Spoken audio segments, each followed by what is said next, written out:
Buenos días, familia. Bienvenidos un domingo más a nuestra reunión virtual en la Iglesia Evangélica Punto de Conexión. Como cada domingo, vamos a dar una serie de anuncios de todas las actividades que tenemos a lo largo de la semana. No te vayas y quédate con nosotros.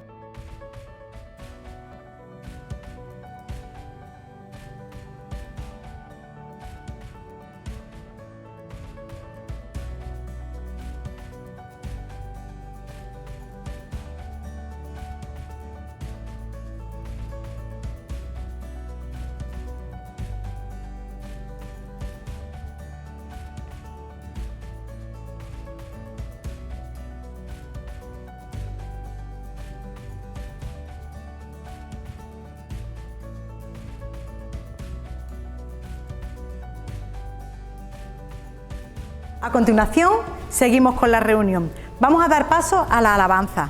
Vamos a alabar al Señor, nosotros desde aquí, desde la iglesia, y tú en tu casa puedes hacerlo de manera personal e íntima con el Señor. Y a continuación, como cada domingo, daremos paso al estudio de la palabra. Esta semana la llevará nuestro hermano José Luis Esteban. Quédate con nosotros. Hasta la semana que viene.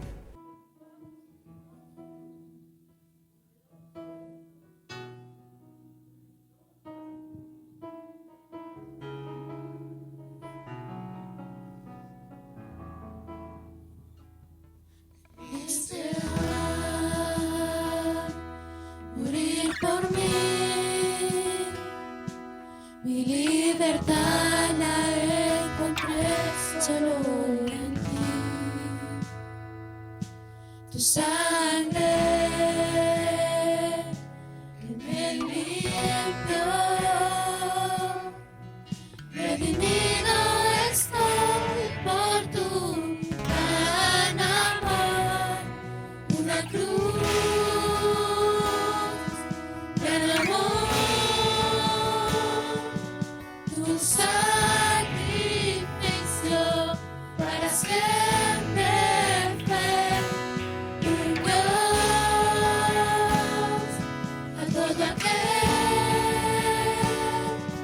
que crea en la cruz, que crea en su amor, en fe.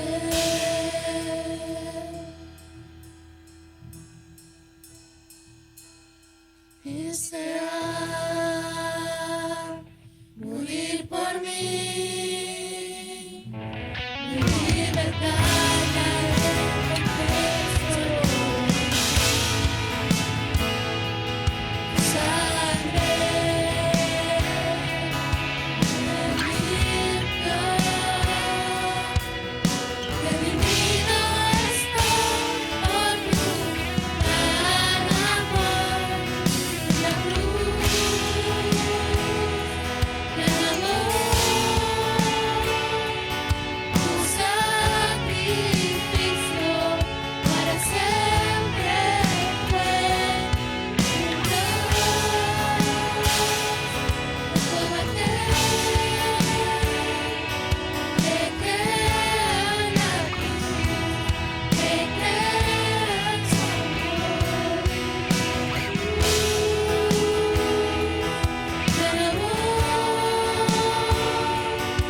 tu sacrificio para siempre fue un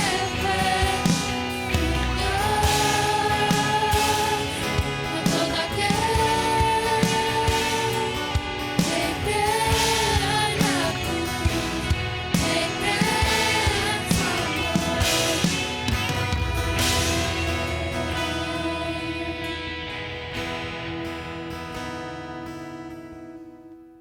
crea en su Hoy vamos a hablar de Abraham. Nos vamos a ir a Génesis 12, que es donde comienza la historia. Génesis 12, versículo 1.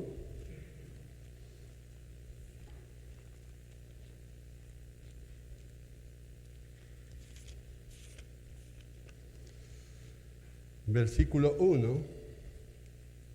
Dice así, 1, 2 y 3. Dice, pero Jehová había dicho a Abraham, que significa padre. Luego le cambiaría el nombre a Abraham, que significaría padre de multitudes. Pero Jehová había dicho a Abraham, padre sin hijos, vete de tu tierra y de tu parentela y de la casa de tu padre a la tierra que te mostraré.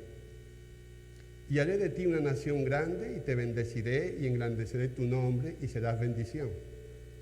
Bendeciré a los que te bendijeren y a los que te maldijeren, maldeciré. Y serán benditas en ti todas las familias de la tierra. Y me encanta esto de que Dios está pensando ya desde este inicio en todas las familias de la tierra. La visión de Dios no es limitada, no es corta. Él está pensando en toda la gente, que por supuesto Abraham ni imaginaba. Entonces aquí vemos unas promesas espectaculares. Hay que decir que de Abraham no sabemos nada antes del llamado, nada en absoluto. No sabemos ni a qué se dedicaban, no sabemos nada. La Biblia no lo registra. Sabemos a partir de que obedece el llamado. Y las promesas, como he dicho, son espectaculares. Dice que a una tierra que te mostraré, y cuando dice a una tierra que te mostraré, es una tierra que te voy a dar, según Hebreos, porque dice que por la fe Abraham, siendo llamado, obedeció para ir al lugar que había de recibir como herencia. Entonces es una tierra que él piensa que Dios le va a dar. Fabuloso. Es una promesa buena. Pero además le dice que va a ser una nación grande, y entonces aquí implica que, oye, tú vas a tener descendencia, va a tener mucha descendencia. Lo tercero que le dice es que te voy a bendecir. Te va a ir bien en la vida. Lo cuarto es que vas a ser una persona muy importante, tu nombre va a ser conocido. Lo quinto es que serán benditas en ti todas las familias de la tierra. Las promesas son fenómenos. De hecho, Dios nos ha dado preciosas y grandísimas promesas a todos. Pero los requisitos parecen muy fáciles. Solo tiene que irse de su casa, de su tierra, de su parentela. Pero no son tan fáciles. No son tan fáciles. La ciudad de Ur era una ciudad impresionante que no tenía nada que envidiar a la ciudad famosa de Babilonia, más posterior. Es una ciudad con todos los avances. Tú imagínate que Dios te diga a ti o a mí, vete de Málaga, de los Espetitos, de la playa, a un lugar que te voy a mostrar en el desierto del Sahara. No sé qué cara se te quedaría. En principio no parece muy apetecible.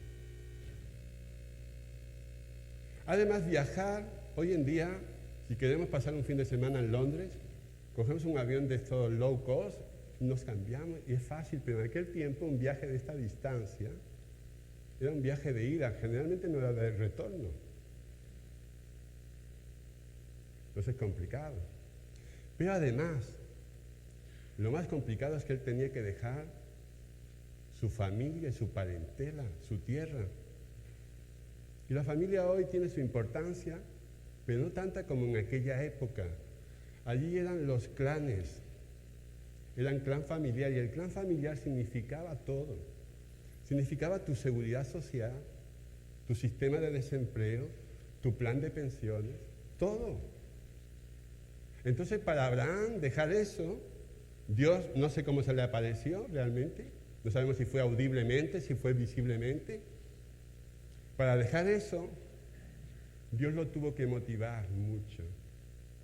Pero bueno, Abraham dice que obedeció el llamado y salió, sin saber a dónde iba, y me imagino cuando los vecinos lo vieron y le preguntaron, dice, sí, a una tierra que me van a dar, y le dirían, este está loco.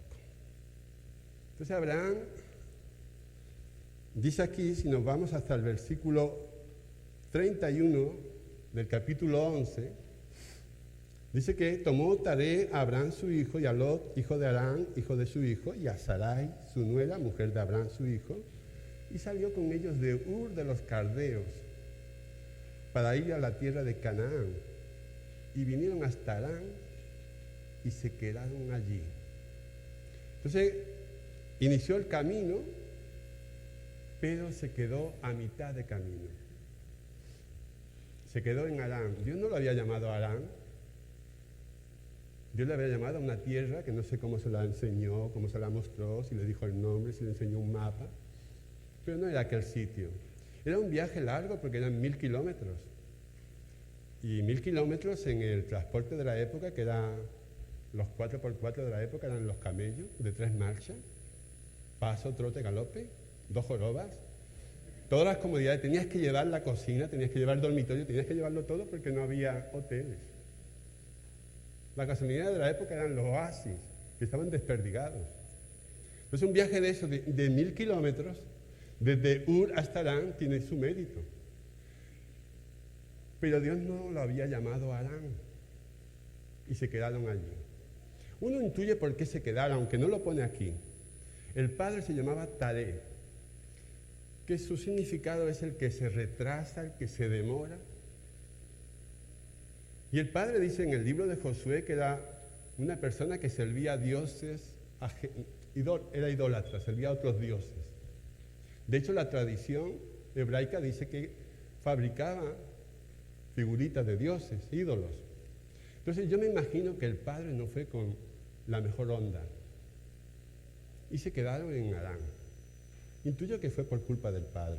Entonces Abraham había cumplido 2 requisitos, había dejado su tierra, había dejado su parentela, sus primos, como dice el pueblo gitano, sus primos, pero no su padre. Y se quedaron en Harán y allí pasaron 2 cosas, una buena y una mala. La buena es que les fue muy bien económicamente, les fue muy bien. Cuando dice aquí en el 12, creo que el 5, salen con un ganado y salen con esclavos. La cosa mala que le pasó es que en ese tiempo Abraham no escuchó la voz de Dios.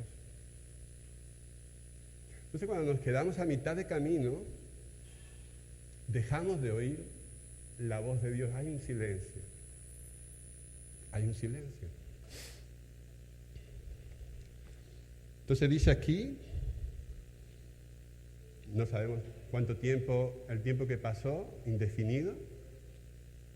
Según algún rollo de Qumran, he mirado en esta historia, dice que son 5 años. No sabemos, pero es un tiempo indefinido. Y ese tiempo se quedó allí. Yo conozco gente que se ha quedado a mitad de camino. Creyentes que se han quedado a mitad de camino. En una ciudad, sí, distinta, pero no es en el destino. Entonces dice aquí que en el 4 dice que se fue Abraham como Jehová le dijo, y Lot fue con él, y era Abraham de edad de 75 años cuando salió de Harán. A los 75 años, Abraham toma o retoma el camino. Todos somos llamados, pero todos a veces hacemos stand-by, nos quedamos ahí a mitad de camino, pero si tenemos el anhelo por las promesas de Dios, volvemos a retomar el camino. Y yo no sé lo que pesaría en el corazón de Abraham si pesaba más las promesas o la presencia de Dios. Yo creo que en un primer tiempo conviven las 2 cosas, incluso pesan más las promesas. Nos movemos más por la sanidad, por la prosperidad, por las bendiciones que Dios nos da. Entonces, Abraham está pensando en todas esas promesas que Dios le ha dicho, y él dice, yo voy hasta allí. Y ya deja al padre. El padre, como podemos malinterpretar, no es que muera allí en ese momento y él se va. Porque el padre, según la cronología que yo he estudiado, tiene 145 años en el momento que él sale. Abandona, digamos, al padre y cumple los 3 requisitos de su tierra, su parentela y la casa de su padre. Y marchan. Y dice que llegan aquí,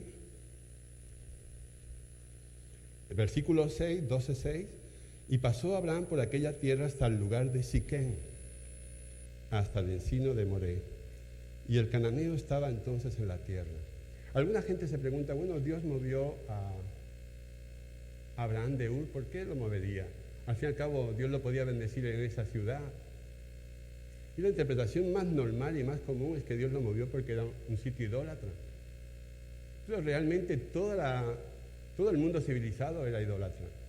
Solo habían pasado 400 años del diluvio y ya la gente prácticamente había perdido conciencia de Dios. Cuando llega allí a los cananeos son idólatras igual. Entonces, Dios no te mueve de un sitio porque sí. No te mueve para que no te contagies, no te contamines. No, te mueve, lo que hoy diríamos, te mueve de tu zona de confort, de tu zona de seguridad. Porque, ¿sabes? En este viaje que hacemos por fe, en este viaje aprendemos que Jesús es el camino. Y estamos caminando. Y en el camino aprendemos a cambiar.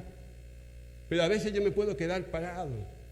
O me puedo quedar cómodo aquí. O no me quiero arriesgar lo suficiente. Pero es el camino. Y los métodos de Dios son muy particulares porque el mismo Jesús no estableció una academia para enseñar sus doctrinas. Si tú querías ser discípulo de Jesús en tiempos de Jesús, no tenía más remedio que seguirlo. Porque Jesús tuvo un ministerio itinerante 3 años y medio. Y si tú querías seguirlo, si tú querías ser discípulo, tenías que andar. Y andar significa dejas cosas y descubres cosas nuevas. Y eso pasa hoy en día, en tu vida. Tú sabes si estás caminando con el Señor, si estás siguiendo su voluntad, porque dice Jesús que mis ovejas oyen mi voz y me siguen, o sencillamente tú te has acomodado. Y eso cada cual lo tiene que jugar y examinar en su corazón. Tienes que ver si estás avanzando o si no, si estás caminando con el Señor. Entonces él llega a Siquén, que significa hombro, significa fortaleza. Y dice que allí Dios le habló de nuevo. Cuando tú estás en el centro de su voluntad, cuando tú le estás obedeciendo, Dios te habla. Cuando te quedas en Harán, Dios se calla. Pero cuando haces lo que Dios te pide, lo poco que tú sabes que te pide, Dios vuelve a hablar. ¿Y qué le dice?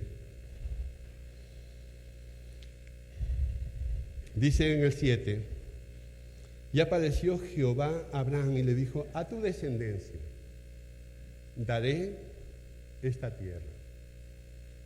Y eso tiene el lado bueno y el lado malo, porque yo, si me imagino que yo soy Abraham, digo, a ver, a mi descendencia, a mí no, yo ya no voy a recibir la tierra.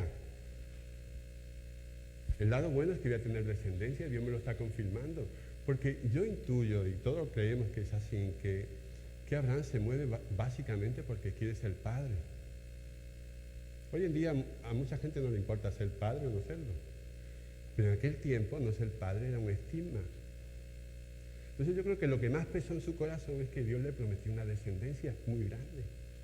Y entonces eso le mueve. No creo que él estuviera pensando, voy a ser una nación grande, van a ser benditas todas las familias. ¿A mí qué? Yo voy a tener descendencia, que es lo que yo quiero. Dice aquí, más adelante, que edificó allí un altar, allí se volvió a consagrar a Dios. Y nosotros cuando hacemos caso de Dios, edificamos un altar y levantamos nuestro corazón a Dios. Es curioso, en el 8, dice que luego se pasó de allí a un monte al oriente de Betel y plantó su tienda. Él nunca tuvo una casa. Él siempre iba con la tienda de un lado a otro. Teniendo a Betel al occidente y a Ai al oriente. Y edificó allí otro altar, el segundo altar que edifica. Y esto porque tiene importancia. Betel a un lado, él está en medio. Betel significa casa de Dios. Ai significa montones. Y en nuestra vida cristiana siempre estamos entre el futuro de Dios, las promesas de Dios, la casa de Dios y los montones que representan nuestro pasado.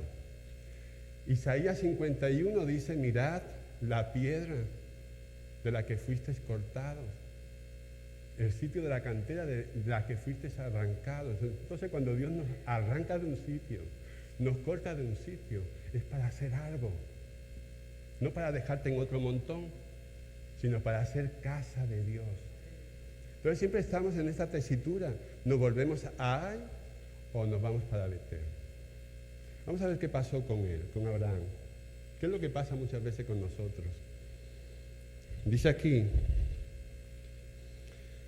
en el 10, 12:10, que hubo entonces hambre en la tierra y descendió Abraham a Egipto para vivir allí, porque era grande el hambre en la tierra.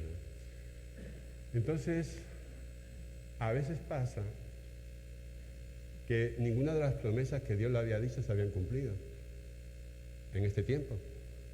No era una nación grande, su nombre no era importante, por supuesto las naciones no sabían nada de él, no tenía descendencia.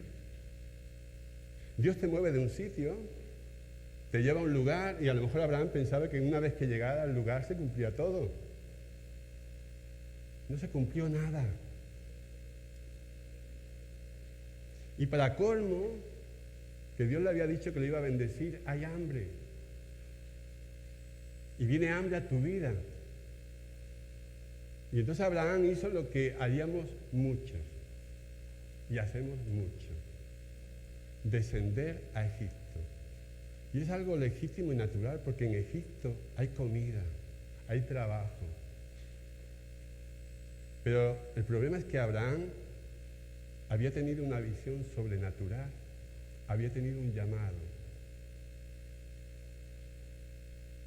Entonces Dios espera, cuando nos llama, que actuemos de una cierta manera. Y él estuvo en Egipto, que era lo más natural, pero no era lo más espiritual. Y estuvo en Egipto. No sabemos el tiempo que estuvo. Descender a Egipto, espiritualmente o simbólicamente, significa siempre que tú rebajas tus expectativas. De las promesas de Dios te vas para abajo y te preocupas de llenar el estómago, que te vaya bien.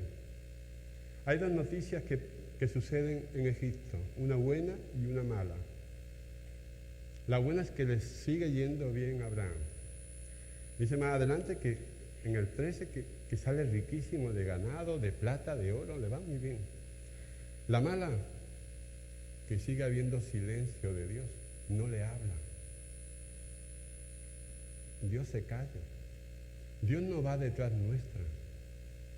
Por favor, ven con nosotros, o ven conmigo. Dios te dice las cosas claras y depende de nosotros si obedecemos o no obedecemos. Dice aquí, cuenta todo el capítulo,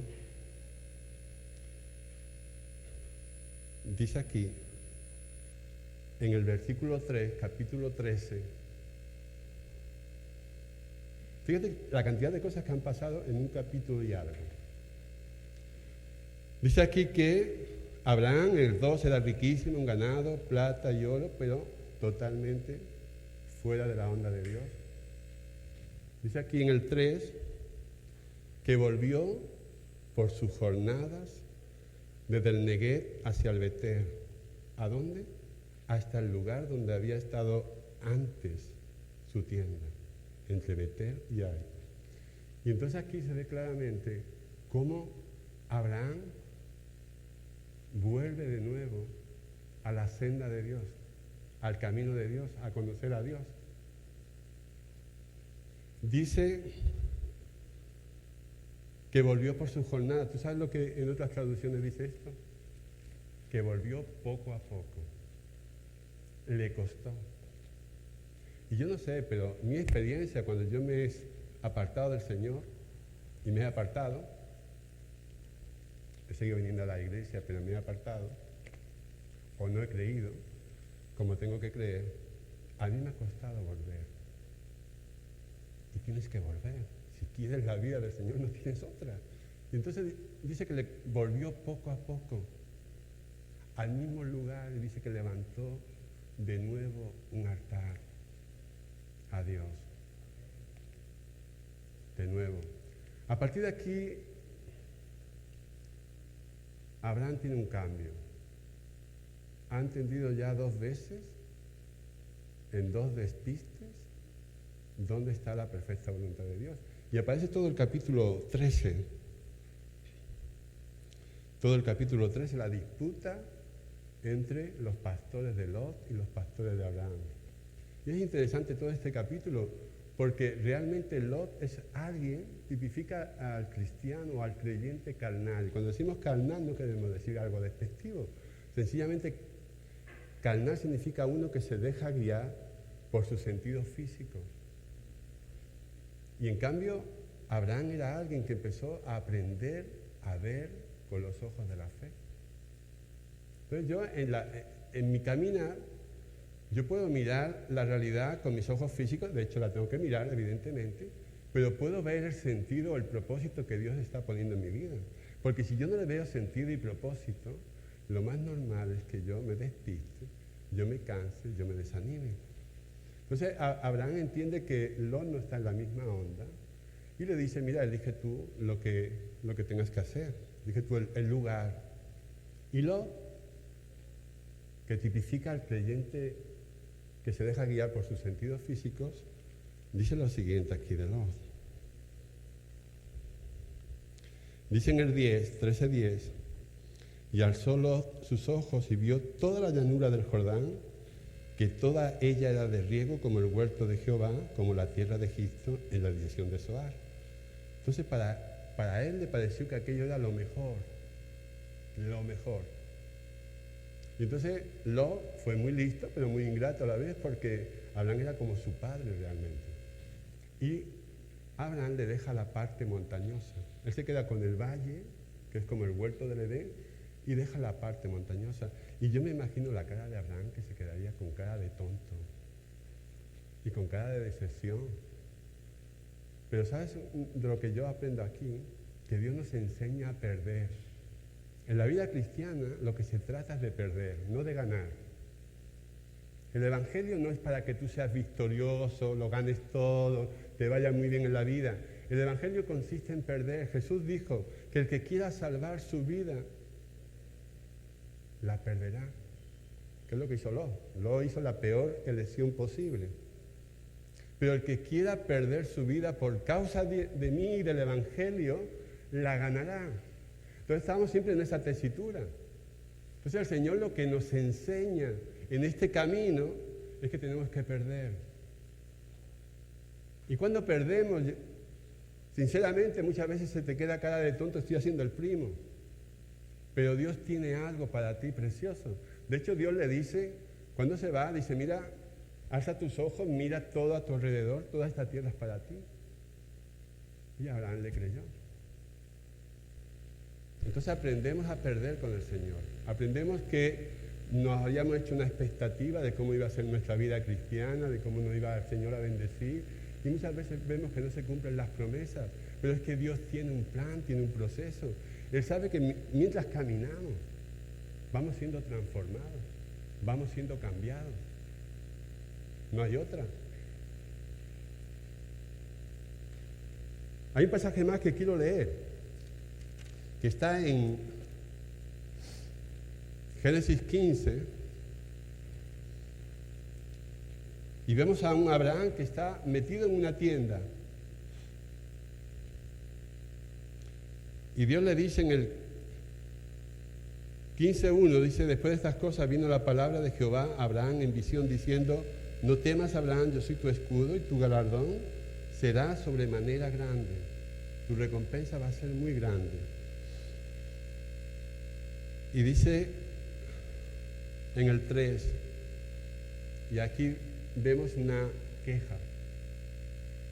Dice en el versículo 3 del capítulo 15, dijo también Abraham, mira, no sé si te has dado cuenta, Señor, no me has dado prole. No me has dado prole. No me has dado lo que prometiste, Señor. Y muchas veces tenemos esa queja en el corazón. Señor, no, lo que tú me dijiste cuando yo salí, cuando tú me llamaste, no me lo has dado. Y estaba en la tienda y Dios, que conoce nuestro corazón, como conocía el corazón de Abraham, dice que lo invitó a salir y le dijo, mira, cuenta las estrellas. Cuenta las estrellas. Entonces, ¿cómo necesitamos salir y contar las estrellas? Hoy en día es muy fácil contar estrellas en la ciudad, porque vemos 3 o 4 por la contaminación lumínica. Pero en el desierto, miles de estrellas. Dice que el corazón de Abraham se llenó de fe y le creyó. Dios te invita a que cuentes las estrellas. ¿Sabes? Dios es fiel. Si te ha llamado, y tú sabes si te ha llamado, Dios no tiene idea de dejarte en un montón. Él te arrancó para hacer algo precioso. El otro día compartimos el jueves. Yo tengo que hacer propaganda de los jueves, por favor, vení. Pasamos tiempos especiales con Dios, pero a veces somos muy pocos. Y te aseguro que no me importa lo poco que somos si yo disfruto a Dios, sinceramente. Y yo entiendo que gente no podrá, lo entiendo perfectamente, pero si puedes, haz la prueba, porque tratamos con el Espíritu de Dios. No venimos a cumplir un trámite. Entonces tenemos que contar las estrellas. Tenemos que decirle, Señor, yo quiero tener fe. Y se me estaba yendo. Compartiendo el jueves encontré un versículo sobre la casa de Dios que es impresionante. Y esto como lo escribe un señor. Yo es que alucino. En Primera de Reyes 6:7. Primera de Reyes 6:7. Está hablando de cómo Salomón edifica el templo. Y fíjate en este versículo y piensa si tiene lógica. Dice, cuando se edificó la casa, la fabricaron de piedras que traían ya acabadas. De tal manera que cuando la edificaban, es como un puzzle, ni martillo, ni hacha, no hacía falta pulir nada, estaba encajada. ¿Qué forma de medir? Pero es un símbolo de lo que Dios hace. La piedra que arrancaron, Dios la tiene que hacer, esa piedra que encaja. Y Él sabe dónde. Y te tiene que pulir en el camino, no hay otra. Si fuera por estudiar, jope, yo sería, no sé. Pero no es caminando, es obedeciendo. Dios sabe cuando te quedas parado en Arán, cuando desciendes a Egipto, cuando empiezas a dudar, cuando quieres salvar tu vida. Dios lo sabe. Por fe, siendo llamado, obedeció para salir a un lugar que no sabemos. No sabemos cómo es el camino. Nos dijeron que era angosto, pero no pensábamos que tanto. Pero hay un propósito. Dios está trabajando en nuestros corazones para hacernos conforme a su Hijo.